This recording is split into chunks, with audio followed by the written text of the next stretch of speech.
நீ பாத்தியா ராணி? நான் பார்த்தேன் ஆண்டி, அவர் தான் எடுத்தாரு. மரியாதையா உண்மையை சொல்லு. இப்போ மட்டும் நீ உண்மையை சொல்லல, போலீஸ்ல புடிச்சு கொடுத்துருவேன். என்னது போலீஸா? நான் உண்மையதான் ஆண்டி சொல்றேன். இல்லாண்டி அவ போய் சொல்றா. நீ வாய மூடு வாணி, நான் பேசிட்டு இருக்கல. ஓடி அங்கிட்டு. என்னால போலீஸ் கிட்ட எல்லாம் அடி வாங்க முடியாது. என்னது போய் சொல்றா? சரி நீ சொல்லு, அன்னைக்கு என்ன நடந்துச்சு? அது அன்னைக்கு தியாகராஜ் உங்களுக்கு படத்தை எடுக்கல, நாங்க தான் எடுத்தோம். எதுக்கு நீங்க பணத்தை எடுத்தீங்க? எடுத்தது இல்லாம ஏன் அவர் தான் எடுத்தாருன்னு என்கிட்ட வந்து போய் சொன்னீங்க? அது ஆண்டி, இந்த ராணி தான் எடுக்க சொன்னா, எனக்கு எதுவும் தெரியாதா ஆண்டி? இப்ப சொல்றீங்களா இல்ல போலீஸுக்கு கால் பண்ணவா? ஆண்டி, உங்களுக்கும் ஸ்ரேயாக்காகவும் தான் இப்படி பண்ணோம். என்னது, எனக்காகவும் ஸ்ரேயாக்காகவும் இப்படி பண்ணீங்களா? ஏன்? ஆமா ஆண்டி, சூர்யா ப்ரோவும் அந்த காயத்ரி லவ் பண்றாங்க ஆண்டி.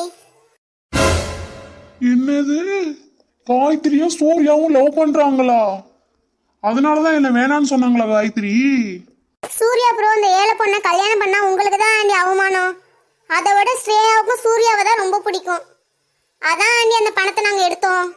அப்பதான் அந்த வீட்டை விட்டு அவ போவா, அதனாலதான் ஆண்டி இப்படி பண்ணிட்டோம். ஸ்ரேயாவுக்கும் சூர்யா ப்ரோவுக்கும் கல்யாணம் நடக்கணும்.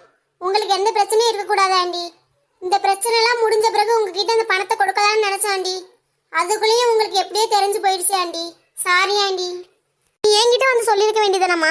இனிமே எதுவா இருந்தாலும் என்கிட்ட வந்து சொல்லுமா. நீ ஏன் இனிமே இப்படி பண்ணாத? Sorry aunty. சூர்யா, ராணி சொல்றதெல்லாம் உண்மையா? அம்மா, அது